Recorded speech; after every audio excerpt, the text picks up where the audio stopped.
Hi everyone, I thought I would do this picture today. This is from Rita Berman's Mein Winter Spaziergang. It's also in her compilation book Walk Through the Seasons. So I thought I try to pick pictures that are in both books so that if you've got the compilation you can still colour along. This picture, by the way, people would ask me, yes, there is a tutorial for this page somewhere. If you want the link, ask me, I will find it. Right, I'm going to be using Prismacolor today. That is quite rare for me. I've just had a sort out of my Prismacolors, and so it might take me a little bit longer to find them in my pencil case because they're in a different place to where I'm used to. Because what I've done is I've added my Verithin in together with my regular Prismas. Now that is because I like using the Verithins for details, and I like using the regular Prismas for the rest, so I felt that it made sense to mix them together. This is the light umber, and this is where we are going to start with the main part of our Pinecone. We're going to come in a little bit closer, and I'm just going to colour the whole thing with this brand new light umber, which I got actually.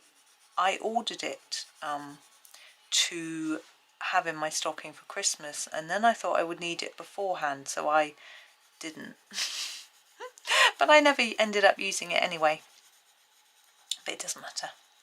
But I've got pencil bits all over my fingers where I've been slotting the pencils in and out of my case, getting them into a good order. I've got duplicates of some of the larger, the Premier ones, and I was sort of trying to put some of those in the case as well. They didn't all fit. I was having a good old sort out, taking out the really short ones, and trying to make it into a sort of useful order, and it took me way too long, but it's sorted now, so I'm happy. And all the little ones I have kept because sometimes I forget to order, or they aren't quite that little, and that sort of thing. So I tend to get rid of pencils once they're about this big, because you can't even really sharpen them or put them into a what word am I looking for, into a extender or anything. I know some people glue their pencils onto the end of other pencils to really get every last bit of life out of them, but I don't think that I would quite, it wouldn't, I don't know, it's not something that appeals to me, let's put it that way. What I have just realised I've done is forgotten to bring through my dowel sharpener, so I don't have a Prisma. I do have the little Prisma sharpener in here. Maybe that'll work. We'll see. I've got this sharpener, you see. Oh, this is the Prismacolor sharpener, but it doesn't tend to be as effective as a hand crank sharpener. But anyway, we'll see what happens. So there's quite a light, rough initial, missed a bit there, colour. I'm having a look at this Pinecone, and we've got, it's obviously layers. Okay, so we've got this one, these, they're all layered on top of each other. So what I want to do next is to take a darker colour. I'm going to use this. This is a dark umber, but this is a Verithin. You can use a regular dark umber, but you'll have to keep sharpening it. So I like the Verithin. They're very hard, but you don't have to sharpen them as much. Now, I've decided that the edges that here, the front edges, I'm not going to colour anymore. I'm going to do these back ones though, and basically going to do a darker area at the back of each of our what are they called? The little individual bits on the Pinecone. They have a name? I don't know. So I'm going to work on each of these individually, but not on those edges like that, and try to make them darker nearer to the top, really, where I feel there would be some shadow from the one behind. I'm sort of ignoring this little pattern here. I don't know whether I'm going to do anything with it or not at this stage, but at the moment I'm just colouring over it to get my layers of colour in that I want to do. You might be able to hear some drilling noise, and you might be able to hear some shouting and arguing. It's great around here today. My neighbour is doing some DIY in the garden, making a lot of drilling noise, and my son is getting some help from my husband with his assignment, and that neither of them have any patience. So just heard someone sneeze. So that can cause interesting, yeah. Anyway, so I've got out of the way and I've come here to colour a pine cone. Why not? So hopefully you can start to see already what I'm doing. Making these bits darker and then just fading it towards the tip. And it helps to start putting some texture into it. Now this pine cone is one of the long thin pine cones. I don't know if you know pine cones, you probably do. The ones that I see most don't look like this. They're sort of a bit more open, but I have seen ones like this. Where have I seen it? Oh, at arboretums and things like that. But usually the ones I see around our neighbourhood are the sort of more open ones. I like the really little ones that are about this big, and they sort of open up just the same as a big. I think they're from the Scots pine trees. I'm not sure. We used to walk past them on the way to primary school, but they didn't often drop into the road, or if they did, the cars would run them over. It was really rare to find a really nice pine cone from them, because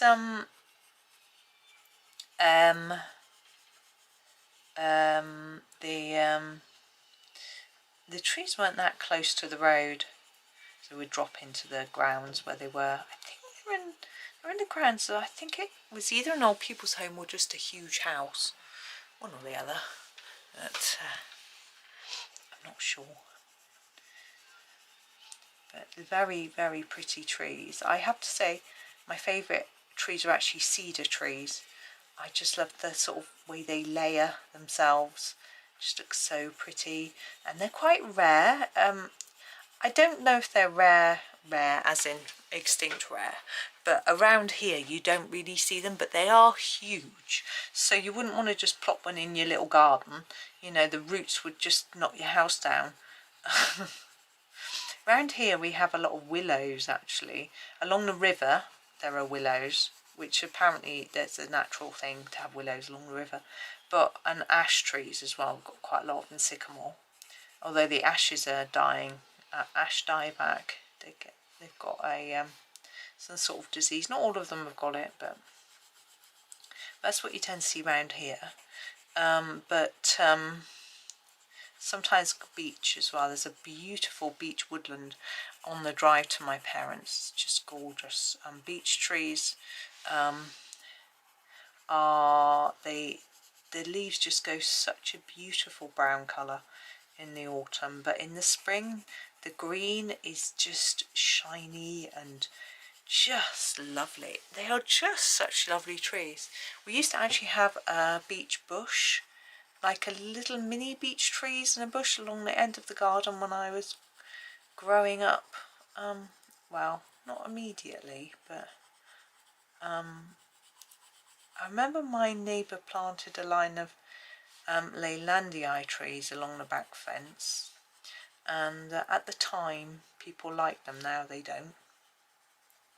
And he sort of planted every other one a sort of lighter green and a darker green, but the problem was that the lighter green ones just didn't grow so well. So in the end it really was very much just a very dark hedge. I'm just going to reorganise my pencil slightly. Now for me that isn't very finished. You could leave it there, but I'm going to use an even darker colour to try to bring out that shadow even more so. So I think the espresso is a good one. Again, this is brand new. It's quite sharp actually. So I'm not going to do such a big area with this as I did with the oh excuse me, a hiccup, as I did with the last colour, whatever that was, my brain's forgotten already. Dark umber. So just working through, just doing a very high bit. Looks like I forgot to do that one anyway. It doesn't look like I did it. Nor this one. Maybe I did and I just took it too far down. Anyway, I want it to look really dark at the top, so you can really see the definition between the two, each of the little things. Yeah, things, that's what they're called, things. Shh. Shh. Oh dear, I bet they have a really nice name. I've done this page before in the compilation book, and I can remember exactly, well not exactly, but I can pretty much remember how I did it, and the background sort of matched this one because I did this one the same as well. But because everyone asked me how I'd done the reindeer page, I did a video, but I might do this one a little bit different, just so that it's a bit more interesting for me. But we'll see. I'm certainly not going to do a pencil background, but I will have to be careful because Prismas are quite smudgy. Do you need to be careful eyes if I'm doing pastel around here that I don't smudge the brown into the background, but I'm sure I can manage. I love how magical this looks with these swirls I've just drawn on them. Yeah, the swirls look very magical. I'm just going to erase that error.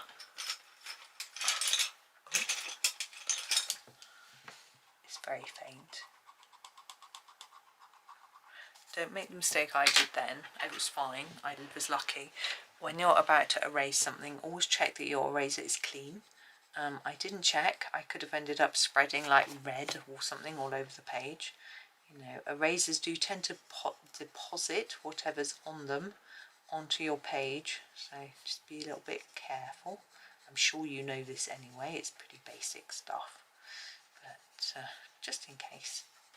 I do try not to erase that much when I'm colouring because it can just smear it, to be a bit careful. But because I know I'm doing a background, I can sort of get away with it, hopefully.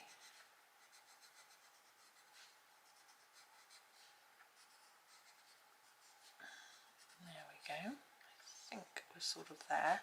Now the tips are a little bit messy, for want of a better word, but I don't really want to put a darker brown on there or even make them light, more yellowy. So I'm going to look for something that is a browny colour. So I could either go for like a putty beige or a I'm just having a look on my swatch chart because I don't actually know what putty beige looks like. No, that's beige sienna. That's a bit too yellowy. It's a putty beige. Ginger root, cream. This is entertaining, isn't it? There it is. Yes, I'm going to use that. I rarely use it, so it'll be good for me to use it. Is this it? Yeah. So putty beige. Oh, I don't know what I've done to the light. And I'm just going to do the tips of these all in this just to tidy them up really.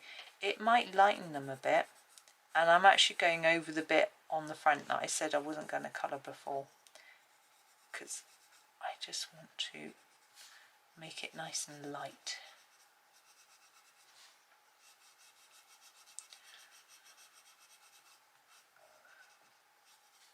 Now there are different ways that you can finish this off. You can leave it like this once you've finished, just leave it. But what I did on my last one, trying to remember, is I tried to make it look frosty and snowy. So on this edge I used some sort of gel pen. I might have been a silver one or a sparkly one to try and make it look frosty. That's one way you can do it. You can use a metallic silver, you can use a just a glitter pen with no, you know, a clear glitter pen, a silver glitter pen, or you can even do it in sort of a different colour that is like gold or red, as if it's a Christmas decoration that's been sprayed, because a lot of often pine cones are used as Christmas decoration and sprayed.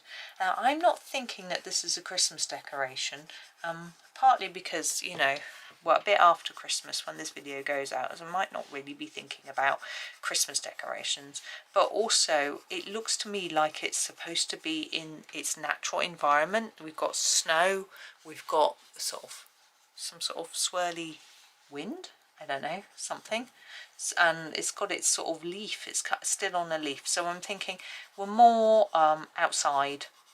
That's where my thoughts are anyway. So I think doing it with a silver or sort of frosty look could work, but and a gold would look really pretty with brown, I think it does, but I just don't quite think it's going to work for this particular scene. Perhaps that's what the word I'm looking for. So I'm not going to do that. How I finish it off will depend a lot on how the background looks, what I do for the background, etc, etc. I've got a few ideas. We've got snow, which is interesting, but I'd quite like to do a sort of warm looking background, so I'm just thinking it through. We can do this top part while I'm thinking, and we've got this sort of yew pine, it's a pine tree, it's not yew, pine leaf going on, so we want that sort of piney colour. I'm just having a look at what I've got. See, a grass green can work quite well, but it's a little bit light and bright. I think something a bit more muted like the celedon green can be quite a good colour as well. I think what I'm going to do is I am going to grab a celedon green. I thought I had two, I do. I'm going to give this one a sharpen. Oh, try and take the lid off the sharpener without opening it up completely. Oh, it seems to be round the wrong way. There we go. I think I have to twist it. That's it. Yeah. There we go. Right, so this is the celedon green, and I'm going to use this as a light base, and then I might use some darker green towards the central part of our greenery. It's quite a dull green, but I think it does, you know, a lot of sort of pine type trees are quite bluish sometimes, like a spruce would be, I think. So that's my sort of thinking behind this colour, and I think it might just work. Now we've got them all overlapping, makes it a little bit complicated to colour, but at this stage all we're doing is trying to get an even layer of this colour across all of the pine needles, so it doesn't matter too much about what direction you're going in or which bits you're doing or whatever. I would try, if you can, quite tricky, to stay clear of the black. Try not to colour on the black, because that sort of sets a deep background for this. So I think it's nice to keep it if we can. Prismacolors can lay down on black and change the colour. So I don't think that is a pine needle. Never mind. So anyway, there we go. So we are forecast some reasonably cold weather coming up soon. I'm looking forward to it. I like cooler weather, you know, snuggling in your coat, warm duvets and bedspreads and that sort of thing. I know not everyone likes it.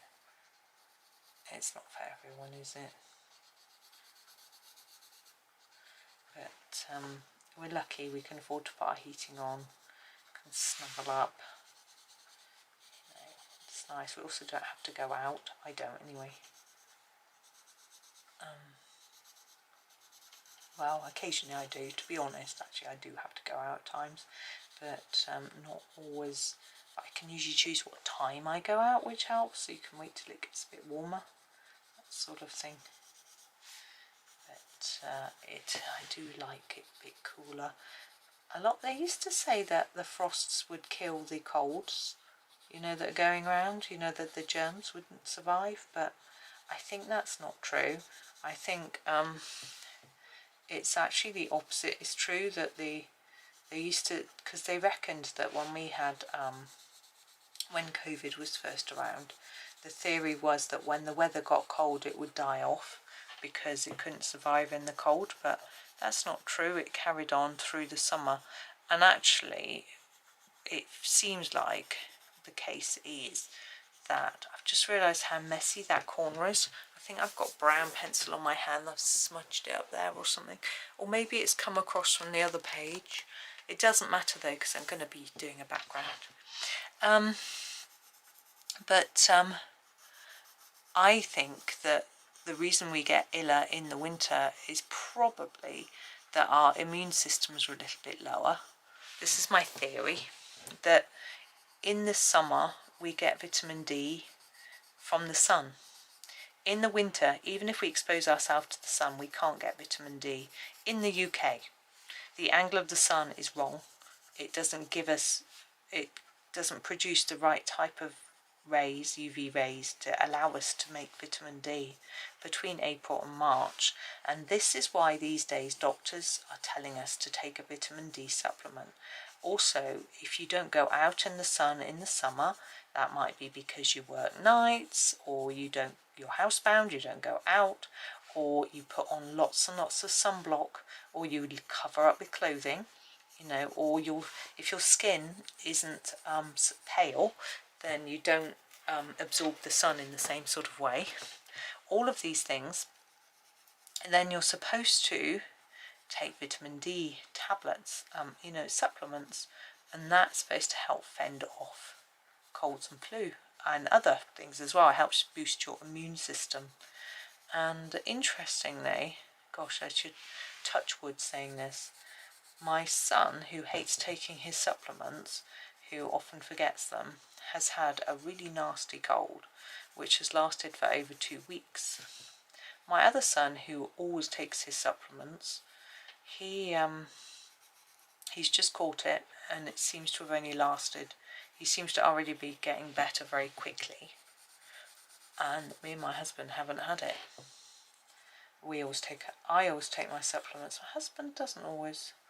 Actually, he stopped taking his at times, but so I mean, obviously that's not the only story, because how good your immune system is also based on stress levels, how much sleep you get, and just your own personal genetic makeup. But actually my son, who's had the cold for a very long time, is the one that tends not to get them. When they were little, it was his brother that always got them. So yeah, I don't know. So we've done that basic there. What I want to do is darken up this sort of middle section a little bit. She says darkening up a different bit. Right, so we need a darker green.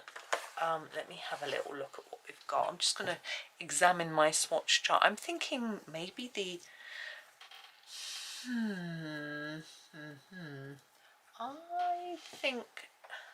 What colour's that? Oh no, that's no good. I was thinking peacock green. No. I'm going to sneeze. Don't sneeze. I think the grass green, maybe, because I've got a Verithin. So I'm going to try that. I'm going to sharpen it. Let's use a different sharpener. Oh, they always make such a scrunching noise. So this is a grass green, the Verithin. Now, you can use your regular one. The colours are identical. So a grass green in a Verithin is identical to a grass green in the regular Prismacolor. So what I'm doing is I'm sort of following this centre, and just doing bits that are near the middle. Yeah, so it's an identical colour. which is nice. If you don't have it, you'll just need to sharpen up a regular Prismacolor and work that one instead. Some people have no problem with sharpening them and keeping them to a fine point. To be honest, I find it quite hard to sharpen them without them breaking, and to keep, ooh, out the line she goes, and keep that fine point. But it's fine. As I say, I didn't bring the right sharpener through with me either. But I find a hand crank is better. I've been advised to always use a hand crank for the first couple of times of sharpening a Prismacolor, and it helps to compact the leads somehow and then helps it to be stronger. Right, let's have a look at that. I don't know if it's really that much darker. I really think the dark green might be better. Let's have a look. Is this the dark green? Yeah, I think I can use the dark green as well. Just going to sharpen it. There we go. And I just use it right near the middle.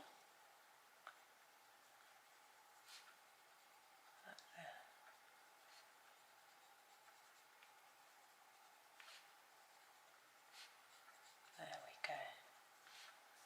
I was talking to my husband about how I felt that we shouldn't live in this house we're in forever, because I said I think that the flood risk is going to get too high with climate change and stuff, because it's right by a river, and although it's fine at the moment, I feel like as our weather gets more extreme, we'll need to be aware. And it doesn't even mean, I don't even mean that I think it's going to flood. I just think people are going to be more worried about it, and getting insurance for home insurance and stuff is quite hard. Now, he's always said he wants to stay here because of the neighbours, but quite a few of the neighbours that we got on with really well have moved on. So there's one particular one, a few that we would want to keep in touch with, etc. But now I want to do something else with this. To me, the ends are too wishy-washy compared to that middle. I'm wondering whether the true green is going to work. True green. I think I'm going to give it a go. So I'm going to take the true green. This is again a very thin. Let's sharpen it. And I'm going to sort of go from where the end of that grass green bit is and just put a bit in. You can see it's not making a humongous difference, but I feel that it's just brightening it a bit, and the extra layering is always good to just give us a bit more colour, you know, intensity. That's what I'm talking about. You don't have to go out the lines there. That was just my thing. Now I realise I'm going quite fast. But if people aren't actually colouring along, I get really bored. All this layering. But I think it's worth it.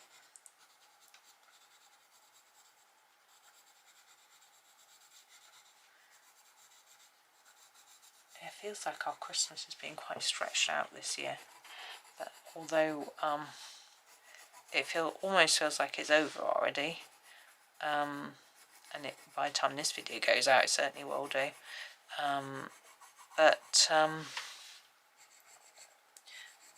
We've still got husband's family to see.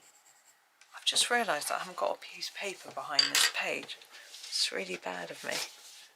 I'm just going to put one behind. I hope I haven't made it. Oh, I haven't done the page behind, so that's lucky.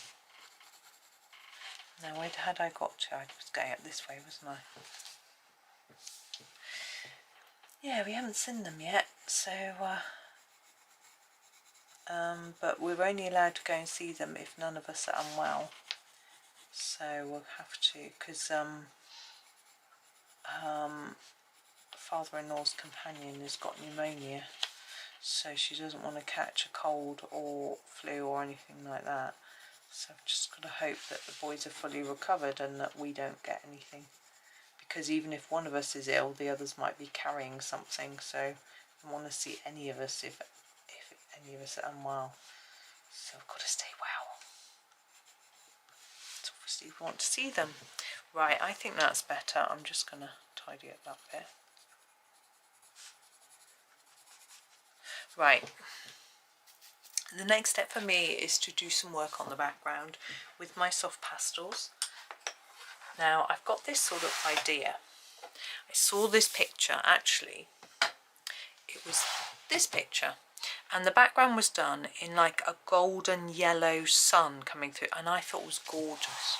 So I'm going to attempt it here.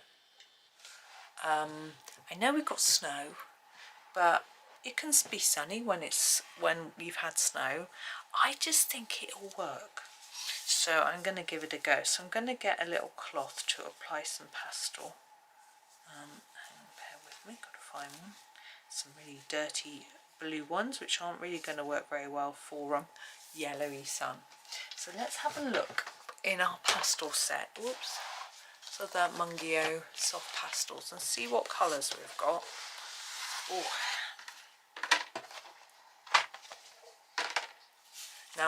Now we've got these snowflakes and we've got all this sort of swirly bits. We're going to deal with that after. We're going to get our gold down and deal with that later.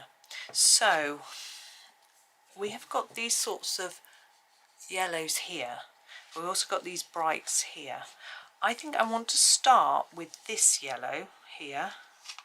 This is sort of quite a golden yellow. And I'm going to go all over the whole page with this first. Okay, so let's get going.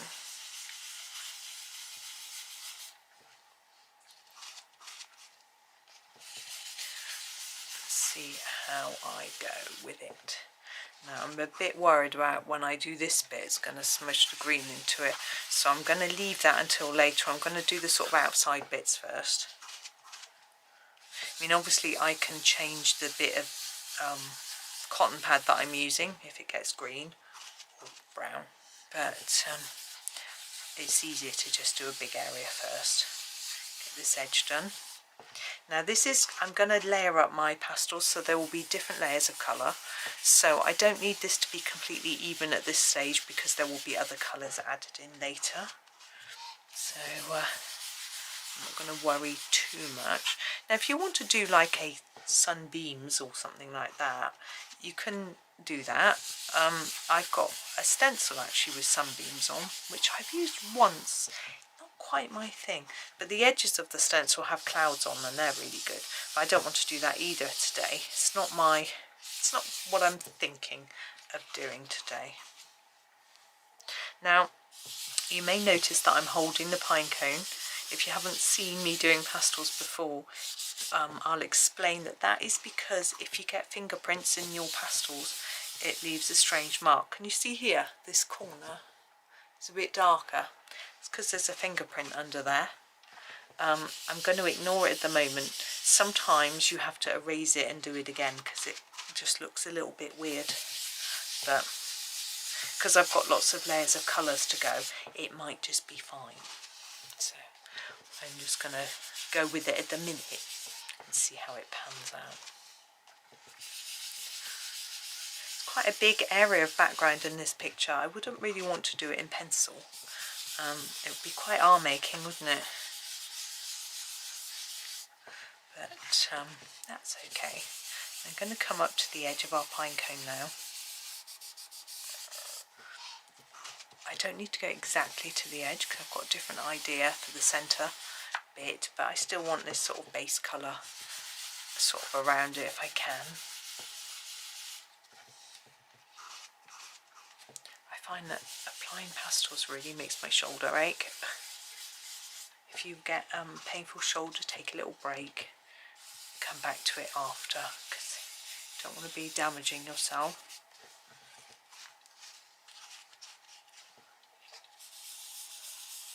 Around we go.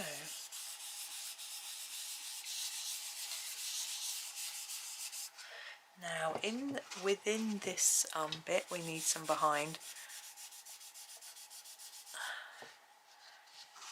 Now sometimes pencil will resist pastel if it's put on quite thickly.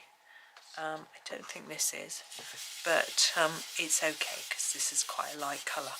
Right, now that looks quite messy and uneven. That's fine. At this point, it's fine. What I'm going to do is in the corners and around the edges, I want it to be a lot darker. So that's what I'm going to work on next. This colour here is quite a nice rich dark brown. I'm going to put a little bit of this in the corners. I'm just going to work it until it's dark enough for my liking. See, it's almost getting us a sort of orangey brown colour. I don't want it too brown. You know, this is supposed to be like sunshine, sunlight, but we can go sort of slightly goldy. That's my hope, that that is what that's going to do. A slightly goldish look on those edges, like that. And then up our side here.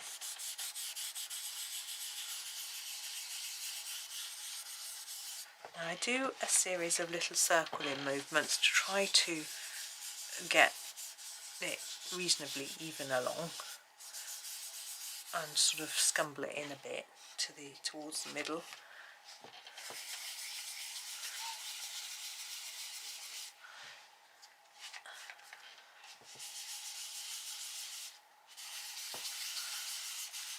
I'm hoping that looks a bit goldish, not too brownish. I think it's okay. With my eye, it looks okay. I'm sorry, it's quite difficult not to move the book. I'm now going to go back to my original colour and do a bit on top and around to bring that a bit further in.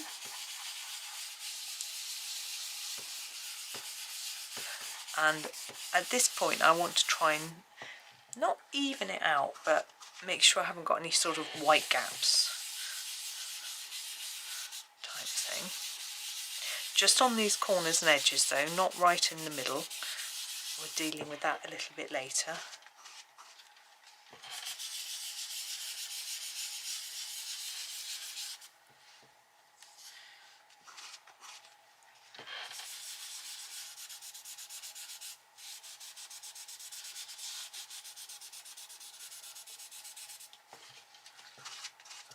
Still trying to get a bit in between here so that you can see it's there. Back to our corner again. Make sure your paper's then. And then just along this side. There we go. Now towards the middle we can go brighter. I want it to maybe even look like we've got a bright sunshine coming out from behind our pine cone. So we've got our yellows. Now we've got this sort of orangey yellow. I think that's not going to work. Let me just try a bit. No, it's not. I was right. I'm going to go for this really bright yellow here. Look at that. Wow. And take it around our edge here. And try and sort of blend it into our pale yellow. Now if you don't want to go this bright, you can use that slightly lighter one there. But I really want it to sort of look like we've got some sort of bright shininess coming out from behind. You could do that with a white as well. But, whoops, I want the warmth of the yellow. Yeah, and I'm trying to sort of blend it into our layer out there.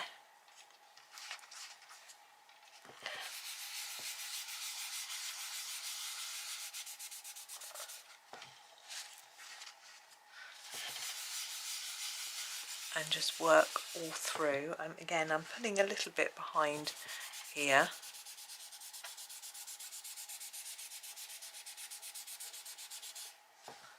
No, I've gone a bit greeny on there.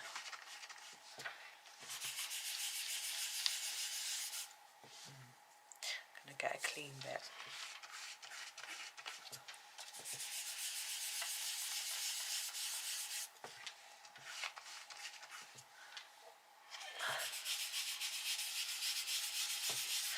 quite hard work, all the rubbing. Now, people always ask me about fixative. Do you use fixative on pastels? Well, sometimes, but if I use a really dark one, I would, because it would interfere with my other picture. I'm going to use a bit more of this and just go around where the two bits are meeting to try and get a more even blend between them.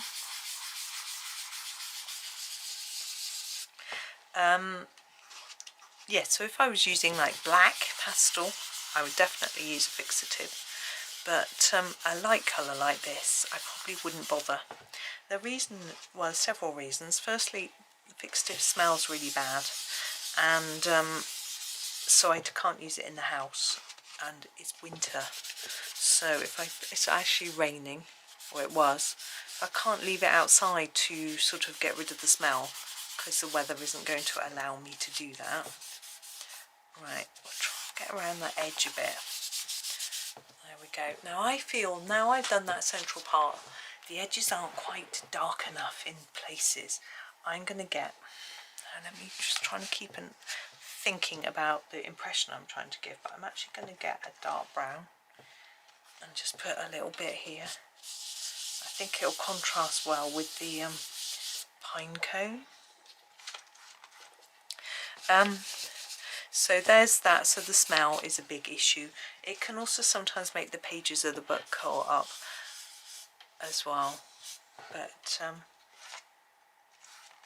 and some people will use hairspray because they think it smells better and it's cheaper and more easily accessible if you happen to use hairspray, which I don't.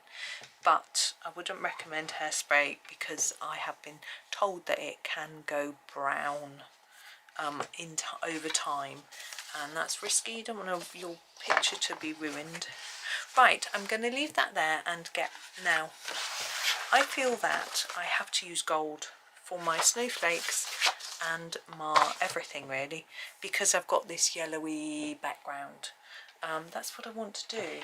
Now I can either use a gold metallic pen, but I'm not going to use that. I'm going to use a gold glitter pen. I think it'll be nicer. I need to lean on something so that I don't get pastel all over me. I'm actually going to lean on this piece of paper. I'm just going to put that back underneath. Yeah. So I'm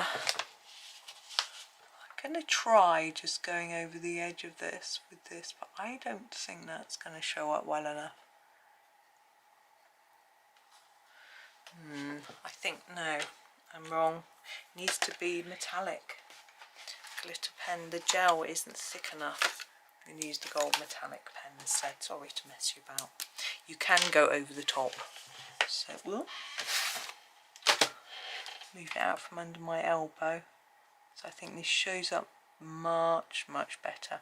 Now I know gold snowflakes is not traditional. You are absolutely more than welcome to use in white or silver. I just think it's going to match the theme of the page much better, hence my thinking behind it. But if you aren't comfortable with that, oops, then absolutely do it your own way. Going over top the glitter now. You can put glitter on it as well as gold. If you want to put some, fill it all in with glitter once you've outlined it, that's an idea. Or you could use the see-through glitter pen that isn't actually I think I'll do that on some parts of this. Let's do this one next. Yeah, you could use the see-through glitter pen on areas to make it look sparkly. I'm just going over all the lines here. It's nothing too in need of too much explanation. I am going fast, but I can do it fast because it's close to me. I can see what I'm doing. But you can take your time.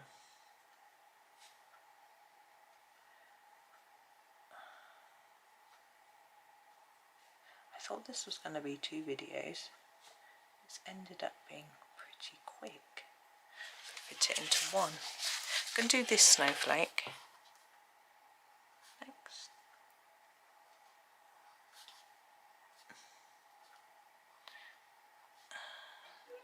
Oh, my son's sneezing. I'm getting very thirsty. To go get a drink in a minute. Yeah, I thought my next video would be planner, but I think this is going out on a Saturday, unless I change the order. Sometimes I change the order of my videos and then I worry that I'll confuse everybody, including myself. So I'm going to do these dots in this, but on the edges of the pine cones I think I might put a bit of glitter. Cool, this just takes a bit of concentration. To keep reminding myself what day it is. We're in what people are now calling Twixmas. So between Christmas and New Year, call it Twixmas. I don't know where the words come from, but apparently it's a time when people feel too full, eat too much, sit around, don't know what to do and get bored. That's not what I've been doing. I've been getting back to making videos, having fun, doing lots of nice colouring, having time with the family, catching up with Christmas telly. I still haven't watched The King's Speech, I really must. I don't mean the film, I mean our current King's Speech. I haven't watched it yet. I'd like to. See what he says. I've missed a few. It's quite easy to miss them. Yeah, that I did end up buying a Radio Times so that I could see what was on TV. And I'm glad I did, because I would have missed a few things had I not. A few quizzes and things. I sort of was like, why are there so many quizzes on at Christmas? It seems so weird. And then I ended up watching lots of them. I watched the Christmas special of the 1% Club. Is it Club? 1% Club? I think so. Anyway, basically the quiz, in a nutshell, is they ask increasingly harder questions and to 100 people who are in the sort of audience, and whoever answers them all right wins some money. And I watched a Christmas episode and I got every single question right. I was like, whoa. But then I thought, you know what? I bet half the people in the who were in the show also would have done that well had they not been really nervous. You know, you're on a time limit and you're in a studio, and you know it would be really nerve-wracking. I think it's so much easier when you're sitting at home doing it, you know. And it happened to be the types of questions were just things that I knew. Obviously that's not going to happen every time. I've only ever watched the programme once before, and I didn't do so well then, you know, so it's a bit of a luck, isn't there, always in these quizzes. But it's a bit of fun. I do like a quiz show. I think it's because I like to think I'm clever. If I can get questions right, I feel like yay. Oh dear. My general knowledge isn't brilliant. So history is quite a downfall area for me. Dates. Oh, I know 2 dates. 1066 and 1666. And 1066 is one of the first dates you tend to learn about in history at school, which is the Battle of Hastings, which was when we got taken over by William the Conqueror, William I. And 1666 was the Great Fire of London, which was when all the houses were made of wood and joined together, and it started in Pudding Lane, a bakery, I think rumour, I don't know if it's been completely confirmed, a bakery set on fire, and it just spread throughout really quickly. And back in those days, people didn't always have house insurance, and what used to happen was you pay your house insurance to a particular fire station, and so outside your house you would have a plaque from that particular fire station. So if you had a fire, you would call them and they would come put it out. So fire engines and, well, whatever you call them, firefighters, were private companies. So you paid your insurance directly to them, and then they would come out if your house was on fire. And a lot of people in this street didn't have house insurance, fire insurance, so it didn't get put out.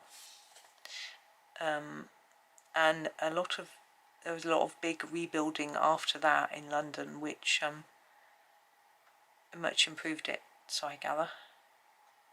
But it's quite interesting, isn't it? The whole idea that there wouldn't be like a general firefighters, that everyone would serve everyone like there is now, which is sort of government or maybe local council led, I'm not sure. But you would have to pay for it. Whereas nowadays house insurance does cover the cost of rebuild after fire, but fire crews come out regardless. I guess it's more for safety of not just yourself but of other people. Right, what I'm going to do now is, I'm just going to put the pen away, is going to get my see-through Gellyroll pen, which seems to have disappeared. There it is. Here it is, number 700, and I'm going to do the edges of all the these, just the front edges. Remember we left them a bit lighter. I want them to look like they've caught the frost, so they're a bit shiny. I don't know if this is showing up in camera, but I'll show you at the end. Now I really should have let the gold pen under here dry first. You can see it all on my scrap paper where I blotted it, but I haven't got the patience. I want to go and get a coffee. And I don't really want to stop the video, make a coffee, have a drink, come back when we're so near the end. So it'll be very disjointed. There we go. So yeah, we have a lot of things to be thankful for in modern times, where in the UK, if you're unwell, you just call an ambulance and you don't have to pay for it unless you're foreign or you don't have British citizenship.